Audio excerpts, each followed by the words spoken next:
Shri Agrasen girls PG college के digital learning platform पे मैं मनीष गुप्ता आपका हार्दिक स्वागत करता हूँ। इसके बाद एक बहुत ही इंपॉर्टेंट टॉपिक डिस्कस कर लेते हैं अपन। तो ये जो टॉपिक है, ये टॉपिक आपकी यूनिवर्सिटी की जो एग्ज़ाम है उसमें लगभग हर साल पूछा जाता है। इसमें से छोटा क्वेश्चन भी आ जाता है या फिर जो लॉन्ग आंसर टाइप है उसमें भी कई बार आ जाता है। तो टॉपिक का नाम है mass defect and binding energy.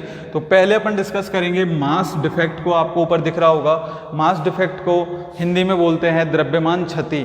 तो द्रव्यमान क्षति को मैंने जब आपको प्रॉपर्टीज ऑफ द न्यूक्लियस पढ़ा रहा था तब मैंने बताया था कि जो प्रॉपर्टीज ऑफ द न्यूक्लियस में अपन मास को डिस्कस कर रहे थे, तो मैंने आपको क्या बताया था कि किसी भी न्यूक्लियस, सपोज करो कि एक न्यूक्लियस है, नाभिक है, तो इसके अंदर जो भी प्रोटॉन और न्यूट्रॉन है इनका कुल द्रव्यमान अगर इनको आप टोटल करोगे, जैसे 3mp प्लस 2n, जैसे 2 तो इसमें क्या है न्यूट्रॉन और 2 क्या है, 3 इसमें प्रोटॉन। तो 2 न्यूट्रॉन और 3 प्रोटॉन का कुल द्रव्यमान ज़्यादा आता है इसके द्रव्यमान से। इसके पूरा, अगर इसको पूरा तोलोगे ना आप, अगर इसका वेट हम करेंगे स्पेक्ट्रोस्कोपी विधि से, तो इस मास ऑफ न्यूट्रॉन नहीं, मास ऑफ, इसको आप कैपिटल एन से दिखाओ, न्यूक्लियस लिख ही देते हैं, इसको कंफ्यूजन नहीं रहे जिससे।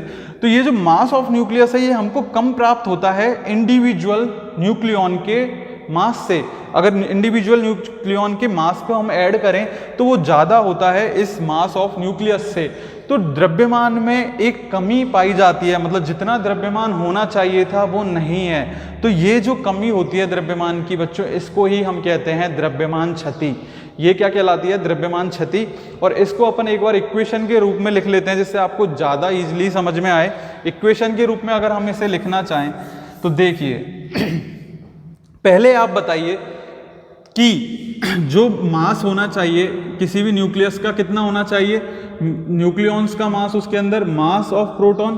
तो मास ऑफ प्रोटॉन कितने प्रोटॉन होंगे, जेड किसको दिखाता है, नंबर ऑफ प्रोटॉन्स को, तो जेड एमपी। और नंबर ऑफ न्यूट्रॉन्स क्या होते हैं, ए माइनस जेड या एन से लिख लो, तो ए माइनस जेड एम एन। ठीक है, जेड एम पी प्लस ए माइनस जेड एम एन। इतना हो गया क्लियर। तो ये क्या है, ये मास एक्चुअल में होना चाहिए किसका, न्यूक्लियस का, पर जो मास होता है वो इससे कुछ कम पाया जाता है। ये मास एक्चुअल में होना चाहिए किसका, मास ऑफ न्यूक्लियस का, कैपिटल एन से दिखा रहा हूं, पर ये मास ज्यादा होता है और ये मास कम होता है। तो इसको इस इक्वेशन के रूप में लिखना चाहें, डेल्टा एम। द्रव्यमान क्षति को किससे रिप्रेजेंट करते हैं अपन, डेल्टा एम से। तो डेल्टा एम किसके इक्वल आ गया, Z M P plus A minus Z M N minus mass of nucleus. तो डेल्टा एम का मान इतना आता है एक न्यूक्लियस के लिए। ये तो इक्वेशन किसके लिए लिख दी हमने, न्यूक्लियस के लिए। और अगर इसी इक्वेशन को हम किसके लिए लिखना चाहें, एक एटम के लिए, तो कैसे लिख सकते हैं, delta M equal to Z M P. अब एम पी की जगह क्या आ जाएगा, Z M P plus Z M E. चलो 2 लाइन में लिख देते हैं इसको, जेड एम पी, और इसमें क्या आ जाएंगे, अगर एटम की बात करेंगे तो इसमें इलेक्ट्रॉन भी आ जाएंगे, और इलेक्ट्रॉन कितने होते हैं, जितने प्रोटॉन होते हैं, प्लस ए minus Z M N minus M, atom आ जाएगा तो एम ए से दिखा दूं इसको। ये एम एन किसको दिखा रहा है, mass of nucleus, M A mass of atom. तो कितना आ जाएगा डेल्टा एम का मान, delta M equal to Z M H. अब देखो, मास ऑफ प्रोटॉन और मास ऑफ इलेक्ट्रॉन, एक प्रोटॉन और एक इलेक्ट्रॉन किस एटम में होते हैं, एक प्रोटॉन और एक इलेक्ट्रॉन, केवल एक प्रोटॉन और एक इलेक्ट्रॉन किस एटम में पाए जाते हैं, 1h1 हाइड्रोजन एटम में। तो इसको क्या लिख दूं, मास ऑफ हाइड्रोजन एटम के, इसके मास के इक्वल लिख सकते हैं ना, Z M P plus Z M H को। तो Z M H plus A minus Z M N minus M A. तो ये इक्वेशन जो आई है ये किसको दिखा रही है, मास डिफेक्ट को, किसके अंदर, एटम के अंदर, एटम के अंदर मास डिफेक्ट को, द्रव्यमान क्षति को। ठीक है, और अगर टर्म्स को हम लिखना चाहेंगे कौन सी टर्म क्या रिप्रेजेंट कर रही है, तो जेड आपको सभी को पता है किसको रिप्रेजेंट करता है, एटॉमिक परमाणु क्रमांक, एटॉमिक नंबर। इसके बाद mp मास ऑफ प्रोटॉन, ये सब भी आप जानते हो। a मास नंबर, द्रव्यमान संख्या।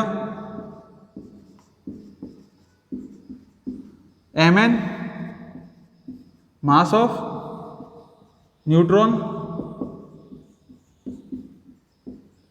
ठीक है। और ये mn मास ऑफ न्यूक्लियस, नाभिक का द्रव्यमान। और यहां पे एक ही राशि अलग है ना, ma क्या है, mass of atom.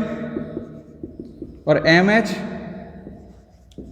Mass of hydrogen atom, mass of hydrogen atom, ठीक है।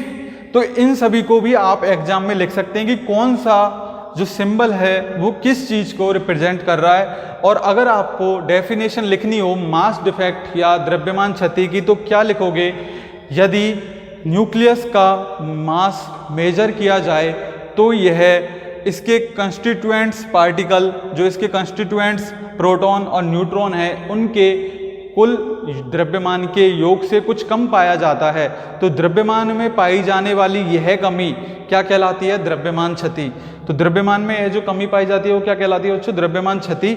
और यह किस कारण होती है, इस पे भी अपन चर्चा करेंगे कि ये इसका रीजन क्या है, मतलब ऐसा क्यों हो रहा है। जैसे सपोज करो आप मार्केट गए, आप गए, आप लेके आए वहां से 2 सेब और 2 अनार, ठीक है। तो आप उनका मास करोगे तो क्या होगा, 2 into mass of Apple plus 2 into mass of जो आप अनार लेके आए हो तो उसका मास, तो दोनों का मास जोड़ने के बाद ही तो वो कुल मास के कुल आना चाहिए। पर यहाँ पे क्या हो रहा है कि जो दोनों का मास आप कर रहे हो वो जो मास है वो कुल मास से कुछ ज़्यादा आ रहा है, मतलब जो कुल मास आना चाहिए मास ऑफ न्यूक्लियस वो कुछ कम आ रहा है। तो ये जो कमी है यही क्या कहलाती है बच्चों, द्रव्यमान क्षति। या द्रव्यमान क्षति को अपन क्या कह सकते हैं इंग्लिश में, मास डिफेक्ट, ठीक है। तो मास डिफेक्ट की जो इक्वेशन है, जो फॉर्मूला है, आपको समझ में आ गया ना कैसे बनेगा। इस तरह से आप लिख सकते हो मास डिफेक्ट का फॉर्मूला। अब ये जो कमी है इसका कारण क्या है कि ये कमी कहाँ से आई, तो इसको समझिए। जैसे कोई भी, इसको रफ करते हैं थोड़ा सा, यहाँ पे एक स्पेस बनाते हैं डायग्राम के लिए।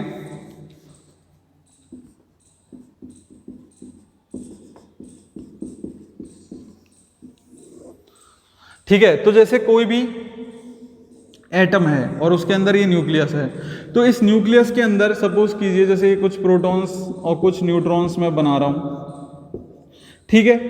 तो आपको पता है प्रोटॉन क्या होते हैं, धनावेशित, और न्यूट्रॉन क्या होता है, उदासीन। तो धनावेशित प्रोटॉन्स को अनंत से एक छोटे से एरिया या छोटे से आयतन 10⁻⁻15 मीटर की रेंज में लाने के लिए कुछ ना कुछ एनर्जी क्या होती है, खपती है, मतलब कुछ एनर्जी खत्म होती है, कुछ एनर्जी का अपन उपयोग कर लेते हैं। तो इस वजह से क्या है, जो मास है वो एनर्जी में कन्वर्ट हो जाता है और मास में क्या आ जाती है, कमी। तो जो एनर्जी आपको चाहिए इतने सारे प्रोटॉन्स को बाइंड करने के लिए, इतने सारे न्यूट्रॉन्स को एक छोटे से गोले में, एक छोटे से आयतन में बाइंड करने के लिए, तो उसको अपन क्या कहते हैं, उसको कहते हैं उस एनर्जी को बाइंडिंग एनर्जी। यही एनर्जी क्या कहलाती है आपकी, बाइंडिंग एनर्जी, जो प्रोटॉन्स को या न्यूट्रॉन्स को एक छोटे से गोले के साइज के आयतन में क्या कर रही है, बाइंड करके रख रही है, जोड़े रख रही है। क्योंकि आपको पता है पॉजिटिव में क्या होता है, प्रतिकर्षण, positive repels, same charge repel करता है, प्रतिकर्षण करता है। तो यहाँ पे इस रिपल्शन को भी काउंटर करके, इतनी ज़्यादा डिस्टेंस को कवर करके एक छोटे से गोले में 10⁻⁻15 मीटर के उसमें समाहित कर देना, तो इस वजह से ही जो आपकी एनर्जी खर्च होती है वो क्या कहलाती है बच्चों, बाइंडिंग एनर्जी, या फिर कह लें अपन बंधन ऊर्जा। और ये जो बंधन ऊर्जा है, यही बंधन ऊर्जा की वजह से क्या होता है, द्रव्यमान क्षति। इस जो एनर्जी आपका मास है वो किस में कन्वर्ट हो गया, बाइंडिंग एनर्जी में, इसलिए क्या हुई, द्रव्यमान में क्षति। ठीक है, तो यही कारण है कि ये जो मास इंडिविजुअल का आप ऐड करके निकालते हो, ये मास ऑफ न्यूक्लियस से ज़्यादा आता है, राइट। अब इसको बाइंडिंग एनर्जी को आपको डिफाइन करना हो तो बाइंडिंग एनर्जी को अपन दूसरी तरह से भी डिफाइन कर सकते हैं। बाइंडिंग एनर्जी को ऐसे भी डिफाइन कर सकते हैं कि किसी भी न्यूक्लियॉन को उसके कंस्टिट्यूएंट्स पार्टिकल में तोड़ने के लिए, अगर आप इसको तोड़ना चाहते हो अलग से प्रोटॉन प्रोटॉन में, न्यूट्रॉन न्यूट्रॉन में, तो जो आपको एनर्जी देनी पड़ेगी, जो एनर्जी रिक्वायर्ड होगी, वो क्या कहलाएगी? बंधन ऊर्जा। मतलब किसी भी नाभिक को उसके कंस्टिट्यूएंट्स पार्टिकल्स में तोड़ने के लिए आवश्यक ऊर्जा बंधन ऊर्जा कहलाती है। तो ये इसकी डेफिनेशन हो गई बाइंडिंग एनर्जी की। आपको बाइंडिंग एनर्जी का और मास डिफेक्ट का कॉन्सेप्ट अब समझ में आने लगा होगा कि किस कारण से मास डिफेक्ट पाया जाता है। अब इसको नेक्स्ट अगर अपन आगे बात करें बाइंडिंग एनर्जी की, तो इसको मैं रफ कर देता हूँ। यहाँ पे अपन अब बाइंडिंग एनर्जी के लिए इक्वेशंस फाइंड करेंगे कि बाइंडिंग एनर्जी की इक्वेशन कैसे निकाली जाए। तो देखिए, बाइंडिंग एनर्जी के लिए इक्वेशन आपको फाइंड करनी है। तो बाइंडिंग एनर्जी को पहले आपको लिखना होगा, एनर्जी बीई से लिख देते हैं बाइंडिंग एनर्जी को, बीई बाइंडिंग एनर्जी, ठीक है। तो बाइंडिंग एनर्जी क्या होगी? एनर्जी को mc² के रूप में लिख सकते हैं। तो इसमें कौन सा मास यूज आ रहा है? Delta M. तो द्रव्यमान क्षति यूज आती है इसमें, तो delta M c²। Delta M यहाँ पर किसको दिखा रहा है? मास डिफेक्ट को। तो डेल्टा एम c², या फिर क्या लिख सकते हो? डेल्टा एम c² की वैल्यू मेगा इलेक्ट्रॉन वोल्ट में अपन निकालते तो कितनी आती है? 931.5 मेगा इलेक्ट्रॉन वोल्ट में, ठीक है, MEV। तो इस तरह से भी अपन इसको लिख सकते हैं। तो बाइंडिंग एनर्जी का मान इस तरह से आप फाइंड कर सकते हो, ठीक है। तो किसी नाभिक की जो बंधन ऊर्जा है उसका मान क्या होता है? Always positive. बीई का मान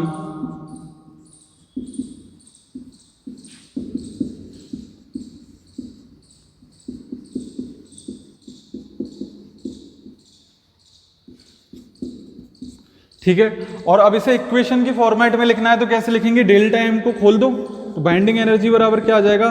पहले निकाल लेते हैं बाइंडिंग एनर्जी न्यूक्लियस के लिए, नाभिक के लिए कितनी आएगी बताओ? डेल्टा एम का मान लिख देते हैं ZMP plus A minus Z MN minus MN।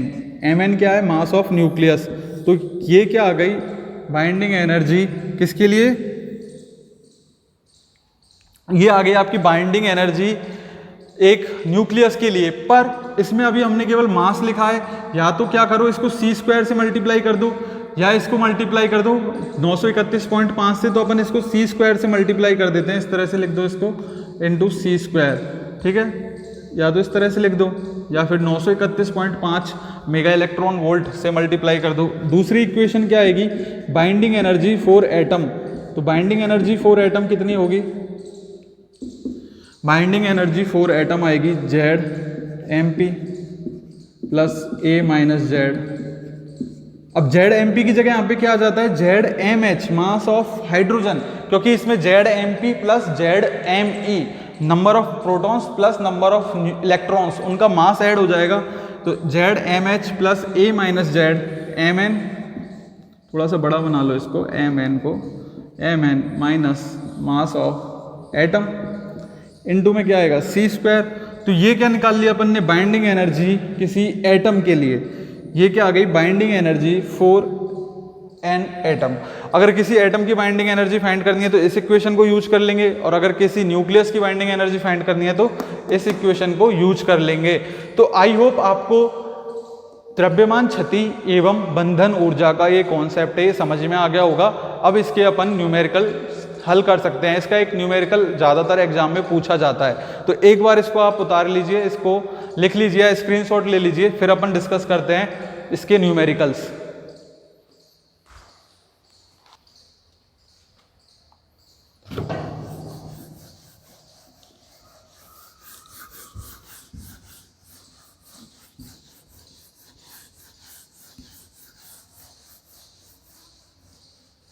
तो नेक्स्ट एक क्वेश्चन डिस्कस करेंगे। क्वेश्चन क्या दिया हुआ है? बाइंडिंग एनर्जी पर इस तरह के क्वेश्चन आते रहते हैं, बाइंडिंग एनर्जी और मास डिफेक्ट फाइंड करने के लिए। तो क्वेश्चन क्या दिया हुआ है? यदि MH equal to mass of hydrogen equal to 1.007825 AMU तथा MN इक्वल टू 1.008665 AMU तथा MAZ इक्वल टू MAZ, मतलब अब ये क्या दे रखा है? मास ऑफ एटम, क्योंकि A दे रखा है, A और Z के फॉर्मेट में। A क्या है यहाँ पे? मास नंबर, और Z यहाँ पे क्या है? आपका नंबर ऑफ प्रोटॉन्स या फिर एटॉमिक नंबर 19.992 AMU, तब डेल्टा एम एवं बाइंडिंग एनर्जी का मान ज्ञात करना है। तो डेल्टा एम, इसका सॉल्यूशन क्या होगा देख लीजिए हैं एक बार। इस तरह के क्वेश्चन आपको काफ़ी मिलेंगे। तो डेल्टा एम का मान क्या होगा बताइए एटम के लिए। Delta M equal to mass of hydrogen Z plus mass of hydrogen A minus Z mass of neutron minus mass of atom. तो इसको इस फॉर्मेट में लिख देते हैं। तो इसको लिखेंगे कैसे फाइंड करेंगे, मास ऑफ Z की वैल्यू कितनी है इस क्वेश्चन में बताइए। Z की वैल्यू ये आपको दे रखा है ना ये क्वेश्चन, इसमें एक डाटा मिसिंग है। किसके लिए दे रखा है 10Xe20 के लिए, ठीक है। जीनोन का ये एटम है 10Xe20 के लिए। तो 10Xe20 के लिए Z का मान कितना हो गया 10। तो 10 into 1 mass of hydrogen 1.007825 plus A minus Z 20 minus 10। तो 20 माइनस 10 भी कितना आएगा 10 इंटू मास ऑफ न्यूट्रॉन।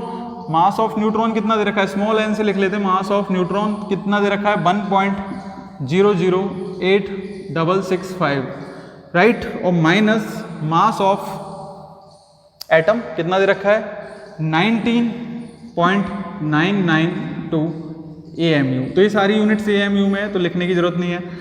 तो कितना आएगा 10 को इससे मल्टीप्लाई करेंगे अपन तो इतना आएगा 10.07825। ये कितना आएगा 10.08665, ठीक है, माइनस 19.992। यहां तक क्लियर है। तो इनको ऐड कर लेंगे। तो अब इनको क्या कर लेंगे ऐड, तो कितना आएगा 20.00, ये 8 और 7 है तो ये हो जाएगा 15। तो ये आएगा लगभग 16 और इसको ऐड कर लीजिए आप, तो ये आएगा लगभग 4 और 9। 20.1649 माइनस 19.992, इसको अपन माइनस करेंगे तो कितना आ जाएगा लगभग, ये आएगा 0.1729 के। तो इसी तरह से अपन ने क्या निकाल लिया, मास डिफेक्ट कितना आया 0.1729 AMU। AMU का अर्थ आप समझते ही हो, मैंने आपको बताया था ना जब मास ऑफ द न्यूक्लियस पढ़ाया था कि मास ऑफ द न्यूक्लियस को फाइंड करने के लिए जो स्पेसिफिक यूनिट काम में ली जाती है उसे अपन क्या कहते हैं AMU, एटॉमिक मास यूनिट, परमाणु संहति मात्रक। तो ये AMU है। तो डेल्टा एम की वैल्यू अपन ने फाइंड कर ली, इसको आप एक बार उतार लीजिए और फिर बाइंडिंग एनर्जी की वैल्यू आप निकालिए। तो बाइंडिंग एनर्जी का फॉर्मूला याद होना चाहिए। क्या होता है बाइंडिंग एनर्जी का formula, binding energy equal to delta M into C square, या फिर क्या कह सकते हैं अपन delta M into 931.5 mega electron volt. तो 0.1729 इंटू 931.5 मेगा इलेक्ट्रॉन वोल्ट 161.05635 के इक्वल लगभग में निकाल सकते हो। लगभग 161 भी लिखोगे तो आपका आंसर करेक्ट है। तो बाइंडिंग एनर्जी का मान कितना आ गया बच्चों, बाइंडिंग एनर्जी का मान आ गया 161.05635, ठीक है, 161.05635 मेगा इलेक्ट्रॉन वोल्ट के। तो इसी तरह से आपने देखा कि कैसे हमने डेल्टा एम का मान फाइंड किया और उसी से हमने बाइंडिंग एनर्जी फाइंड कर ली। उसको केवल सी स्क्वायर से मल्टीप्लाई करना है और आपकी बाइंडिंग एनर्जी भी फाइंड हो जाएगी। यूनिट्स का ध्यान रखिए कि यूनिट आप क्या लेके चल रहे हैं, यहाँ पे मेगा इलेक्ट्रॉन वोल्ट है तो वहाँ पर AMU है। तो इस तरह का एक न्यूमेरिकल आपकी यूनिवर्सिटी के एग्जाम में 5 नंबर में अधिकांशतः पूछ लिया जाता है। तो इस तरह की कुछ न्यूमेरिकल मैं आपको असाइनमेंट में आपको प्रोवाइड करा दूंगा, तो उन क्वेश्चंस को आप हल करके देखना, तो उससे आपके ये कॉन्सेप्ट और भी आसान हो जाएंगे और भी आप इजीली इनको कर पाओगे। तो आज के लेक्चर को बस इतना ही रखते हैं, मिलते हैं एक नए लेक्चर के साथ, तब तक के लिए take care and thank you.